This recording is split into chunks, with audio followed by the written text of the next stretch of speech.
కదమ్మా ఇప్పుడు మీ అబ్బాయితో ప్రాబ్లమా? మీ ఆయనతో ప్రాబ్లమా? ఇప్పుడు ఇప్పుడు నీ స్థానంలో ఎవరైనా కూర్చున్న వాళ్ళు ఏమని అంటారండి?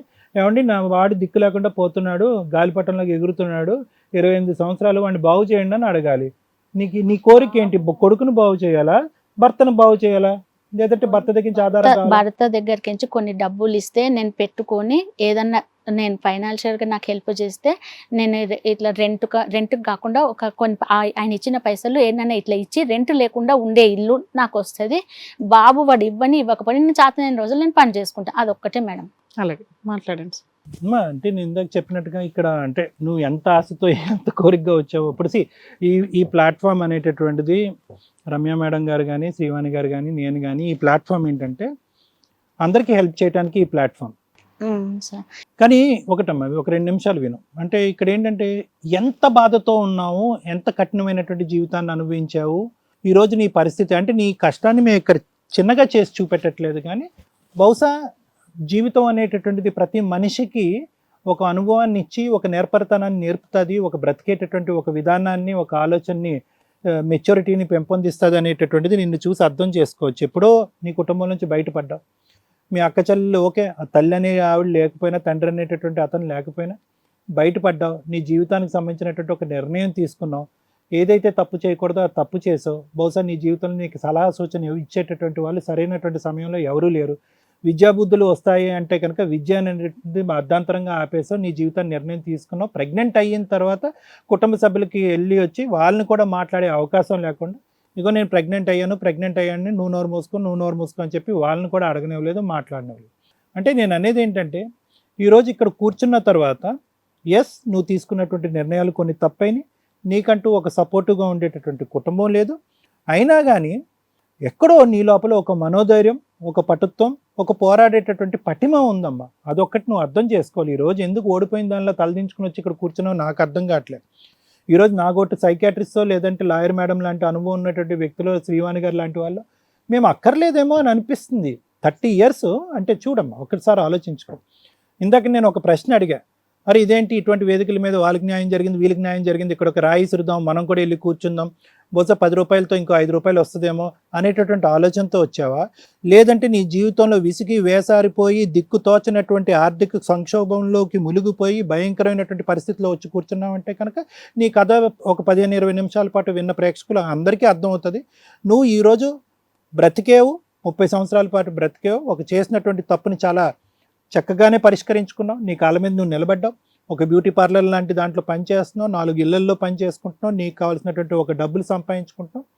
ఎటొచ్చి నీ జీవితంలో ఇప్పుడు ఏదన్నా ఒక ప్రత్యేకమైనటువంటి సంక్షోభం ఉందంటే కనుక నీ కొడుకు సెటిల్ అవ్వకపోవటం అనేటటువంటిది ఒక సంక్షోభం కింద మాట్లాడుకోవచ్చు.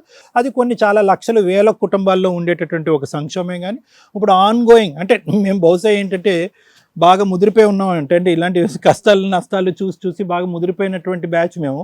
అంటే మాకేంటంటే ఇక్కడ ఆన్ గోయింగ్ నీకేంటి హాని, నీకు ఎటువంటి టార్చర్ వచ్చింది, ఇప్పుడు మీ ఆయన వచ్చి తాగొచ్చి తిరిగి వచ్చి కొడుతున్నాడా, జుట్టుపక్క కిందన వేస్తున్నాడా, ఇంట్లోంచి బయటకు నెట్టేసాడా, ఇవేమీ కాదు. అతనితో ఒక తూతూ మంత్రంగా జరిగినటువంటి పెళ్ళి అనేటటువంటిది నీకు మొదటి రోజునే డిసైడ్ అయ్యింది. కానీ నువ్వు ఒక బిడ్డ చనిపోయిన తర్వాత అతనితో 2వ బిడ్డ కన్నావు, 3వ బిడ్డను కన్నావు, ప్రాసెస్ను కంటిన్యూ చేసావు. ఇందాక నేను ఒక ప్రశ్న అడిగాను, నీ స్థానం ఏంటి అనేది నువ్వు ఎప్పుడు రియలైజ్ అయ్యావమ్మా, ముందు నువ్వు వెనకతలు గొయ్యి అన్నట్టుగా ఎప్పుడు రియలైజ్ అయ్యావు అని అన్నాను. వెంటనే నాకు అర్థమైందంట. వెంటనే అర్థమైనప్పుడు మీరు ఆగుతారా? కాదు, పిల్లలు కానీ అక్కడ ఇస్తారు. సరే, ఇవన్నీ అనుభవించిన తర్వాత నాకేమనిపించిందంటే ఎక్కడో నువ్వు సైకలాజికల్గా నీకు అర్థమైపోయింది ఈ మనిషి మీద మనం 0.5% కూడా డిపెండ్ అవటం అనవసరం. అయినా కానీ అతను పెన్షన్ డబ్బులు తీసుకొచ్చావు, అతను దారదత్తం చేసావు, అన్నీ చేసావు, ఆర్థికంగా అతనికే నువ్వు ఎదురు హెల్ప్ చేసావు. ఎక్కడో చోట నువ్వు రియలైజ్ అయ్యావు ఈ మనిషి దగ్గర నుంచి నాకు వచ్చేది లేదు ఊడేది లేదని చెప్పి నీ కాళ్ళ మీద నిలబడ్డావు కదా. ఇప్పుడు అలా కాళ్ళ మీద నిలబడి ఇంత దూరం ప్రయాణం చేసినటువంటి నువ్వు ఈరోజు అతని దగ్గర షాప్ ఉందా, ఇల్లు ఉందా, ఏం రాసిస్తాడు అనేది అది లీగల్ ఇష్యూ, అది నాకు తెలియదు. కానీ ఇంత సాఫీగా జరిగేటటువంటి ప్రయాణంలో అతని దగ్గరకు వాస్తవానికి అతని గుప్పెట్లో ఏముంది అనేది మనకు తెలీదు. దాని గురించి పోరాడి చెప్పులు అడిగేటటువంటి విధంగా 4 దిక్కులు 4 దేశాలకు తిరిగి ఉన్న కాస్త కొద్దిపాటి డబ్బులు సేవింగ్స్ కాస్త వేరే చోట లేదా లీగల్ హెల్ప్స్కో ఇంకో దానికో ఖర్చు పెట్టేసి ఎందుకు ఇవన్నీ చేయటం వల్ల ఏమీ నీకు ప్రత్యేకమైనటువంటి లాభం? పోనీ అతను ఒక ముదురు క్యాండిడేటు, 67 సంవత్సరాలు, అతనికి 6 ఉన్నాడు, 2 భార్యలు, వెనకతలో ఎంతమంది ఉన్నారో మనకు తెలీదు, రోడ్ నెంబర్ 1లో ఒకరు, రోడ్ నెంబర్ 2లో ఇద్దరు, రోడ్ నెంబర్ 3లో ముగ్గురు, ఈ విధంగా వీధికి ముగ్గురు నలుగురు ఉండేటటువంటి బ్యాచ్ లాగా మాకు అర్థమైంది. అటువంటి మనిషిని మనం ఏం ఫోన్ కాల్ చేసి మాట్లాడతాము, ఏం కూర్చోపెట్టి గెడ్డం పట్టుకుని బతిమాలుతామో అతను ఏం చూపెట్టి నీకు ఇస్తాడు? అడగటానికి కూడా నేను అనేది ఏంటంటే, ఈ వేదిక మీదకి వచ్చి కూర్చున్నప్పుడు నీ బాధను మేము పూర్తిగా అర్థం చేసుకుంటాం, నీకు పూర్తిగా సానుభూతి ఉంది. కానీ దురదృష్టవంతురాలైనటువంటి మనీలో ఒక భగవంతుడు దయదలిచి ఒక అదృష్టం అనేటటువంటిది కూడా నింపాడు అనేది ఇప్పటికైనా నువ్వు అర్థం చేసుకో. ఎందుకంటే ఎంతమంది మేము చూసినటువంటి కేస్ సినారియోస్లో ఇదే విధంగా తొందరపడి ఇంట్లో వాళ్ళకి చెప్పా పెట్టకుండా చేయకుండా రెక్కలు వచ్చినటువంటి పావురంలాగా ఎగిరి వేరే ఒక అనామకుడిని పెళ్లి చేసుకుని 17 సంవత్సరాలు 15 సంవత్సరాలు నీకంటే పెద్ద వయసు ఉండేటటువంటి ఇంకో ముందు ఒక భార్య ఉండి తనకు ఒక 5 పిల్లలు ఉండేటటువంటి ఒక కుటుంబంలో రెండో భార్యగా వెళ్ళినటువంటి స్త్రీల యొక్క బిడ్డలు ఎలా స్థిరపడ్డారు, ఎలా సక్సెస్ఫుల్ అయ్యారు అంటే కనుక మనం వేళ్ల మీద లెక్క పెట్టచ్చు. నువ్వు ఆల్రెడీ దురదృష్టంలో అదృష్టం పొందావు, నువ్వు ఆల్రెడీ సక్సెస్ అయిపోయావు. నీ కూతుర్ని సక్సెస్ఫుల్గా చదివించుకున్నావు, కొద్దో గొప్ప ఎటువంటి అలవాట్లు లేనటువంటి కొడుకుని 28 సంవత్సరాల పాటు సాకావు. వాడు ఏదన్నా సెటిల్ అవ్వాలి అనేది కోరుకో, వాడికి ఏదైనా ఉద్యోగం ఇప్పించాలని కోరుకో, వాడికి ఎటువంటి చెడు అలవాట్లు రాకుండా కోరుకో, మాగోటి వాళ్ళు ఎవరైనా సహాయం చేస్తే వాడికి ఏదైనా ఉద్యోగం రావాలని కోరుకో. అంటే నా ఉద్దేశం నేను చెప్తున్నాను. ఇప్పుడు అతని కాళ్ళ వేళ్ళ పడి ఒరే బాబు నాకు ఒక ఇల్లు ఈ ఒక షాప్ వద్దు ఏమొద్దు సార్, నాకు 5 లక్షలు అప్పు ఉంది, కొంచెం ఒక 10 లక్షలు ఇస్తే నేను వాడు కొన్ని లక్షలకి సైన్ పెట్టిండు మేడం, కొన్ని లక్షల పైసలకి. అది వాడు కూడా ఒక రోజు ఇక్కడికి వస్తాడేమో అన్నట్టు అనిపిస్తుంది. వాడు ₹1 ఇస్తలేడు మేడం. ఇయ్యకున్నా పర్లేదు, కనీసం కొన్ని పైసలు ఇస్తే నేను ఇప్పుడు ఎవరు ఇవ్వాలమ్మా? 10 లక్షలు ఎవరు ఇవ్వాలి నీకు? నేను ఇచ్చిన కదా సార్, నేను మీ ఆయన గారు నీకు ఇవ్వాలి సార్, అడిగితే ఇస్తారేమో. 5-10 ఏళ్ళు అయింది. 5 నేను అడిగినా సరే, ఫస్ట్ నుంచి అడుగుతున్నాను సార్ ఆయనని. ఆరోగ్య సమస్యలు ఏంటమ్మా నీకు? బీపీ షుగర్ ఉన్నాయి సార్, 10 ఇయర్స్ కిందట ఫిట్స్ కూడా వచ్చింది, సీజర్స్ ఉన్నాయి, ఇంకా నరాల వీక్నెస్. ఇప్పుడు కూడా పని చేస్తే చేతులు ఇట్లా ట్యాప్ కింద వాటర్ కింద పెడితే జిమ్ అంటుంటుంది. ఇట్లా సడన్ గా నాకు ఇప్పుడు ఏమన్నా అయితే బాబే చూసుకోవాలి నన్ను. వాడు ఇప్పుడే కిరాయి కడతలేడు, చూసుకోవడం కష్టంగా చూసుకోవడం అంత అవసరం. ఉన్నాడు కదా ఫాదర్, నేను కొంచెం ఇచ్చిన కదా, పిల్లలు ఉన్నందుకు కొంచెం ఇయ్యాడా అని అంతే మేడం, ఇంకా నాకు ఇంకేం లేదు కదా. నేను ఒకటే అడుగుతాను, తర్వాత లాయర్ మేడం గారు మాట్లాడతారు. 2 అంశాలు ఇక్కడ నువ్వు ఒక క్లారిటీతో ఉండాలమ్మా. 28 సంవత్సరాలు వచ్చినటువంటి ఒక అబ్బాయికి ఏ తండ్రి అయినా కూడా ఒరే పోరా నీ కాయ కష్టం చేసుకుని నువ్వు బ్రతకరా, మీ అమ్మ అంటే కనుక నాకు ఎలాగా పడదు కాబట్టి మీ అమ్మను కూడా నువ్వే సాక్కోరా అనేటటువంటి పరిస్థితి ఇక్కడ. ఇప్పుడు నీ ప్రాబ్లం ఏంటి? నీ కొడుకు సెటిల్ అవ్వలేదు, కొడుకు బాగుపడాలనా, లేదంటే కొడుకు ఇలా ఏడిచాడు కాబట్టి నా భర్త వచ్చి నన్ను నా కొడుకుని సాకాలనా? అట్లా లేదు సార్, అన్న భర్త అట్లా అయిపోయింది, కొడుకు సరిగా వినట్లేదు. ఇప్పుడు మీ ఆరోగ్యం బాగాలేదు కాబట్టి మీకు ఎంతో కొంత ఇప్పుడు ఇవ్వాలి అని కనీసం చెప్పేసి నాకు కొంచెం ఇస్తే నేను ఇంత రెంట్ కట్టుకొని వాడు వస్తే వానికి పెడతా. వానికి మస్తు చెప్పిన మేడం. నీకు మీ వారికి మాటలు ఉన్నాయమ్మా? మాట్లాడుతుంటాడు, రెగ్యులర్ గా మాట్లాడుకుంటా ఉంటారు. ఎప్పుడైనా ఇదే పైసల విషయంలో ఏదన్నా నాకు చేయని అడగడమే. ఇందాక అమౌంట్ ఇచ్చాడా మీకు? ఏమి ఇవ్వలేదు. 10 లక్షల డిమాండ్ ఆఖరిసారి మీరు ఎప్పుడు అడిగారు? ఈ రోజు కూడా అడిగాను సార్. అడిగితే ఏమంటున్నాడు? అంత ఇయ్యను అని అన్నాడు. ఎంత ఇస్తాడు? 5 ఇస్తా అని అన్నాడు. 5 అది కూడా మీకు చెప్తే కొంచెం మంచిగా ఉంటుంది అని అంతే. మేడం మీరు సముద్రం అంతా ఇదే సార్ రూల్ ప్రకారం. మీ లీగాలిటీ చెప్తాను ఒకసారి. డబ్బు కోసం ఇక్కడికి వస్తే ఇక్కడ అట్లాంటి పంచాయతీలు సెటిల్మెంట్లు అన్ని సందర్భాల్లోనూ చేయలేం, కేసును బట్టి ఉంటుంది. కేసులో ఒక క్రూయాలిటీ తప్పు చాలా పెద్దగా అనిపించినప్పుడు మేము పర్సనల్ రిస్క్ తీసుకొని వాళ్ళకి ఏదో రకంగా కౌన్సిలింగ్ ఇచ్చో ఇంకో రకంగానో చెప్పి ఎంతో కొంత పేమెంట్లు ఇప్పించడానికి ఒక అవకాశం ఉంటుంది. మీది ఒక స్మూత్గా జరుగుతున్న వ్యవహారం. ప్రతి కుటుంబంలోనూ భార్యాభర్తల మధ్య డిస్ప్యూట్స్ ఏవైతే ఉంటాయో, అందులోనూ సెకండ్ మ్యారేజ్ చేసుకున్నప్పుడు ఎటువంటి డిస్ప్యూట్స్ ఉంటాయో అవి కామన్గా మీ కేసులో ఉన్నాయి. నెక్స్ట్ మీ మ్యారేజ్ గురించి మాట్లాడాలి. మీది మైనర్ మ్యారేజ్ అయినప్పటికీ 30 years back marriage. 30 years back ఉన్న రూల్, మహమ్మదన్ రూల్ ప్రకారం మీరు అందుకే ఏ మ్యారేజ్ చేసుకున్నారమ్మా అని అడిగాను నేను. మీరు నికా చేసుకున్నారు. నికా రూల్స్ ప్రకారం సెకండ్ వైఫ్ లీగల్గా వ్యాలిడ్, ఫస్ట్ వైఫ్ పిల్లల్ని బాగా చూసుకుంటుంటే. సో ఇప్పుడు మీరు లీగల్ ప్రొసీడింగ్స్ స్టార్ట్ చేసినా మీకు కూడా ఒక వైఫ్ క్యారెక్టర్కి ఏ లీగాలిటీ ఉంటుందో ఆ లీగాలిటీ ఉంటుంది. మీకు ఇక్కడ ఆల్రెడీ చాలా విషయాలు మాట్లాడుకుంటూనే వస్తున్నాం మీ కేసులో. మాకు అంతగా డిస్ప్యూట్స్ లేని ఫ్యామిలీలో అద్భుతంగా ఏమీ ఉండవు, ఎక్కడన్నా ఏమన్నా ఉంటే అవే మీ కేసులో కూడా కనిపించినాయి. ఇంకొంచెం మిమ్మల్ని అప్రిషియేట్ చేయాల్సిన విషయం ఏంటంటే మీరు ధైర్యంగా ఆ ప్రాబ్లమ్స్ని సాల్వ్ చేసుకుంటూ వచ్చారు. ఈరోజు మీరు ఈ స్టేజ్ మీద అడుగుతున్నది కూడా చాలా సిల్లీ పాయింటే. మేము అరే ఇక్కడ కూడా అంత, ఎందుకంటే 10 బార్గెనింగ్ చేసినప్పుడు 5 రావడం అనేది కామన్ ప్రాసెస్. అది కూడా మంచి సెటిల్మెంట్ కింద లెక్క. 5 ఇస్తాను అన్నామని ఒక 7 లాగే తీసుకొని యువతల పడ్డమా అనేది ఇంకొక ఆప్షన్ మాట్లాడుకోవాలి. అయినా కూడా మీరు మమ్మల్ని నమ్ముకొని ఇక్కడ దాకా వచ్చారు. సో మీ ప్రొసీడింగ్స్ ప్రకారం 3 స్టేజెస్ చెప్తాను మీకు. ఇందులో మమ్మల్ని ఏం చేయమంటారో చెప్పండి. మమ్మల్ని నమ్ముకొని వచ్చారు కాబట్టి మాట్లాడుతున్నా. ఇక్కడ ఇంతసేపు సార్ మాట్లాడుతున్నది మీ అబ్బాయి బాగాలేదా, మీ అబ్బాయి సరిగ్గా లేడా, మీ అబ్బాయికి ఏమైనా హెల్ప్ చేయాలంటే మీరు చెప్పడానికి కొన్ని ఎలిగేషన్స్ మీ అబ్బాయి మీద చెప్తున్నారు కానీ అవి సీరియస్గా చెప్పట్లేదు, మళ్ళీ దానికి అడ్మిట్ అవ్వట్లా. వినండి, మీ అబ్బాయి మీరు చెప్తున్నంత క్యారెక్టర్లెస్ కాదు. క్యారెక్టర్ లెస్ కాదు కానీ మేడం ఒక్క మాట వినడు. ఏ కొడుకు వింటాడమ్మా? 28 ఏళ్ళు వచ్చిన పిల్లలు. నా లైఫ్ వదిలేసే మేడం, వాడు పెద్ద అప్పులల్లా సైన్ చేసి అవే నేను మాట్లాడుతున్నా. ఎందుకంటే 25 ఇయర్స్ పిల్లోడిని, 25 కూడా 5 ఇయర్స్ బ్యాక్కి వెళ్తే వాడికి 23 ఇయర్స్, 23 ఇయర్స్ 22 ఇయర్స్ పిల్లోడు. అక్క పెళ్లి కోసం, అక్క అవుతుందో చెల్లి అవుతుందో, పెళ్లి కోసం నువ్వు 2 lakhs అప్పు చేయించావు, ఎవరో ఓనర్ దగ్గర సంతకాలు పెట్టాడు. ఆ రోజే మేజర్ ఇష్యూలో ఫైనాన్షియల్ ఇష్యూస్ కి రెస్పాన్సిబిలిటీ పెరిగిపోయింది. ఆ పిల్లోడికి లీడర్షిప్ వచ్చేసింది. ఓ నేను ఇంటికి పెద్ద, అమ్మ కాదు నాన్న కాదు, ఇక నేను ఏదన్నా పెత్తనాలు చేయొచ్చు, నేను ఏదన్నా చేయొచ్చు, నేను చెప్పింది అమ్మ వినాలి అనే ఒక స్టేజీ చిన్న వయసులోనే ఆ పిల్లోడికి వచ్చింది. అప్పుడు అబ్బాయి ఆలోచన విధానం ఎలా ఉంటుంది? నేను చెప్పింది వినాలమ్మా, మనం ఈ రేంజ్లో ఉన్నాము, మనం 18 years రెంట్కి 18,000 రెంట్కి వెళ్ళాలంటే నువ్వు మేకలాగా అట్లాగే వెళ్ళావు. ఎందుకంటే నీకు వేరే ఆప్షన్ లేదు. భర్తనంటే కాదనుకొని నువ్వు లీడర్షిప్ చేసావు. కానీ కొడుకు దగ్గరికి వచ్చేసరికి నీకు 2 lakhs 3 lakhs ఏ రోజైతే అవసరమైనయో అతను ఎక్కడి నుంచి అయితే అరేంజ్ చేసుకొచ్చాడో నువ్వు సరెండర్ అయ్యావు. అప్పటికి నీ ఆరోగ్యం కూడా డౌన్ అవుతూ వచ్చింది. మీరు చూడడానికి 50 years అని కనిపించకపోయినా ఇంజినేగా, ఇంజిన్లో ఎనర్జీ తగ్గుతూ వస్తూ ఉంటుంది. ఆ ఎనర్జీ తగ్గినప్పుడు నీకు ఈ రోజున ఆరోగ్య సమస్యలు బయటపడుతూ వచ్చినాయి. నువ్వు ఒక చిన్న ఆసరా దొరికింది, నువ్వు కన్నా పిల్లోడే. సో ఎక్కడా కూడా నీ అమ్మతనం ఎక్కడ కనిపిస్తుంది అంటే పిల్లోని ఒక మాట అన్నివిట్లా నువ్వు చెప్పడానికి చిన్న చిన్న ఎలిగేషన్స్ చెప్తున్నావు. కానీ సార్ చాలా పాయింట్అవుట్ చేస్తున్నారు. పోనీ మేమైనా జాబ్ ఇప్పించాలా, మీ అబ్బాయికి ఏమైనా కౌన్సిలింగ్ ఇప్పించాలంటే వద్దండి, నా హస్బెండ్ నుంచి ఏం వస్తుందో అది ఇప్పించండి అంటున్నారు. అస్సలు వినడు మేడం, మీరు అనుకుంటారు అస్సలు వినడు. అసలు మా హస్బెండ్ కన్నా ఇట్లా లేచిన కొడుకు మీద నేను ఏం చెప్పలేను. అదే ఆ లీడర్షిప్ క్వాలిటీస్ అతనికి వచ్చినాయి కాబట్టి అమ్మ అనేది ఒక ఆఫ్టర్ ఆల్ కింద లెక్క. ఎందుకంటే నీ అవసరం దాటిపోయింది అతనికి. అతని అవసరంలో అతని పంచం నువ్వు ఉన్నావు. నీ హస్బెండ్ పక్కన ఉండడం అనేది నీకు హక్కు కింద లెక్క. కొడుకు దాకా వచ్చేసరికి కొడుకు ప్రేమాభిమానాల మీద డిపెండ్ అయి ఉంటుంది. మీరు ఉండగలరా, ఆయన దగ్గర ఉండలేరా, ఇది ఇప్పటివరకే. రేపు పొద్దుట మ్యారేజ్ అయితే అసలు ఉండలేరు.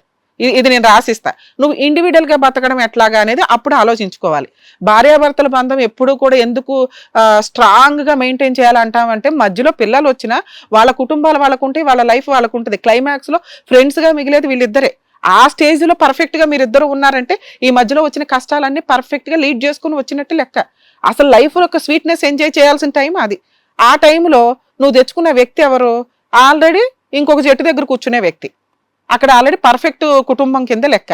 సో మీ దగ్గరికి ఓన్లీ ఫ్రెండ్గా టైం పాస్కి రాగలడే తప్ప ఆ ఎండింగ్ స్టేజ్లో ఇప్పటికీ మీరు సింగిల్గానే బతకాలి. ఆ తర్వాత కూడా పిల్లోడు అనే ఆలోచనలో మీరు పర్ఫెక్ట్గా మాట్లాడుతున్నది ఏంటంటే ఆడు నా మాట వినడమ్మా, నీ పిల్లడే కదా, ఎవరి పిల్లలో వినరు.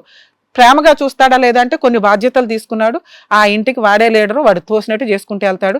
గౌరవంగా ఇంకో ఆ పిల్లోడికి పెళ్లి చేసి చేతులు దులుపుకోవడం ఒకటే నీ దగ్గర ఉన్నది. సో పిల్లోడి మీద ఎలిగేషన్స్ లేవు.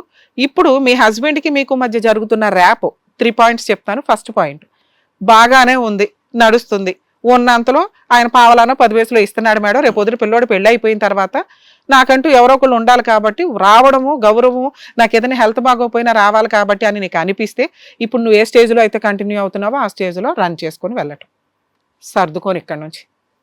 రెండో ఆప్షన్, పర్ఫెక్ట్ లీగాలిటీ మీకు ఉందమ్మా, మీరు 10 lakhs కావాలి లేదా పర్మనెంట్గా రెగ్యులర్గా నాకు మెయింటెనెన్స్ కావాలండి అని అంటే ఒక వైఫ్కి ఉండే క్యారెక్టర్కి సంబంధించిన లీగల్ హక్కులన్నీ మీకున్నాయి. అర్థమవుతుందా? సో ఆ లీగల్ హక్కుల ప్రకారం మీకు పోలీస్ స్టేషన్కి వెళ్ళి కంప్లైంట్ ఇచ్చే రైట్స్ ఉంటాయి మీ హస్బెండ్ మీద. ఎందుకంటే పిల్లల్ని అడిగే స్టేజ్ మీది లేదు, కుదరదు. పిల్లల్ని అడగడానికి వాళ్ళ పెళ్ళిళ్ళు అవ్వాలి, అవన్నీ అవ్వాలి. సో ఇక్కడ పోలీస్ స్టేషన్కి వెళ్ళి కంప్లైంట్ ఇస్తే మీ హస్బెండ్ అక్కడికి వస్తాడు, సెటిల్మెంట్ జరగడానికి అవకాశం ఉంది. లేదు అప్పుడు కూడా 5 lakhs, 5 నుంచి ఖచ్చితంగా 7కి వెళ్తుందమ్మా ఆ స్టేజ్లో.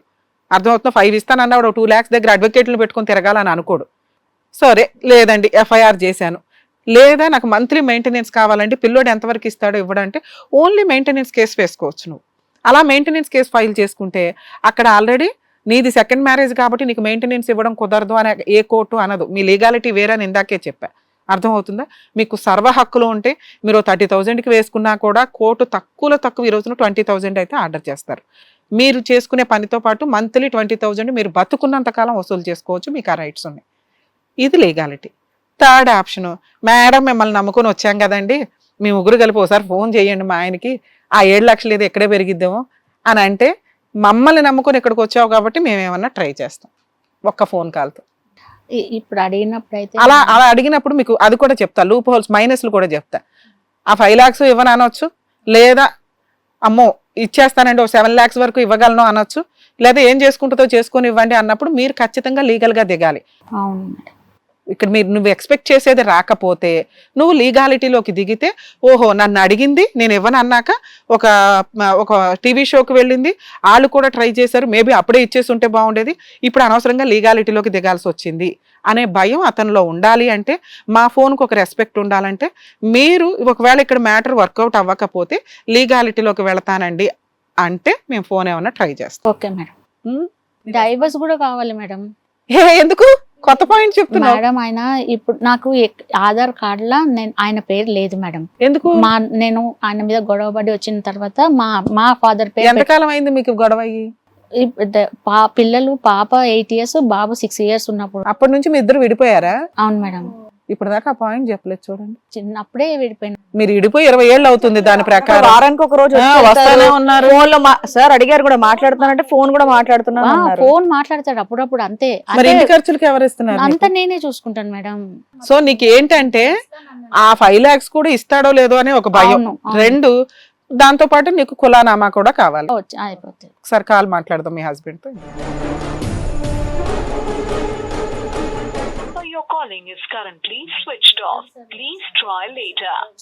మా ఫోన్ స్విచ్ ఆఫ్ వస్తుంది మేము ట్రై చేసినప్పుడు.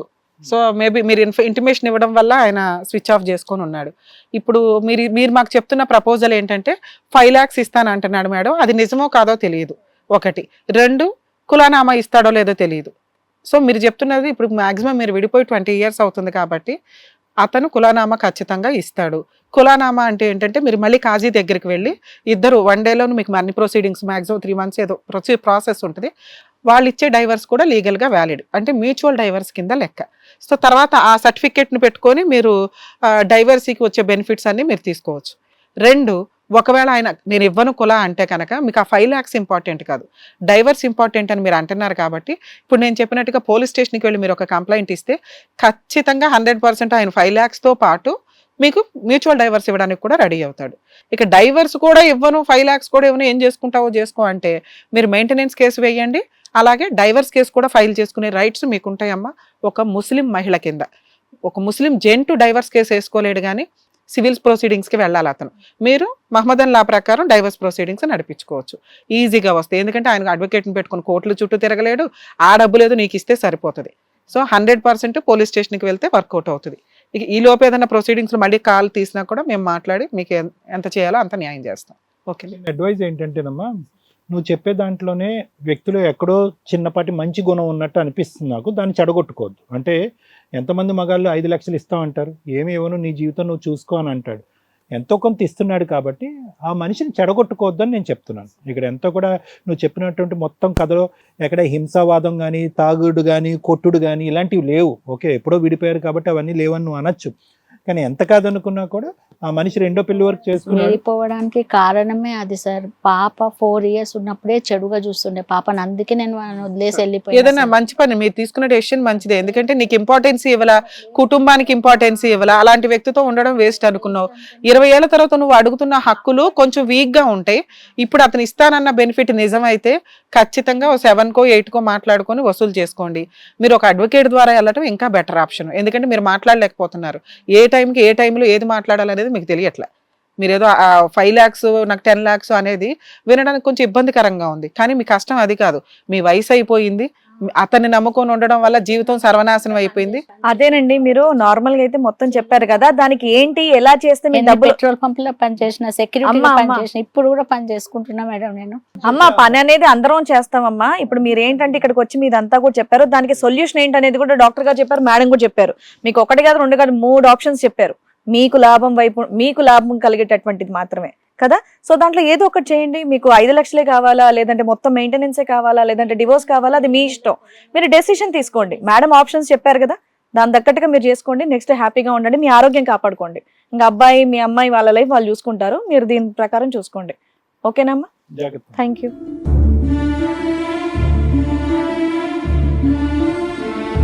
Thank you sir, thank you Ramya madam.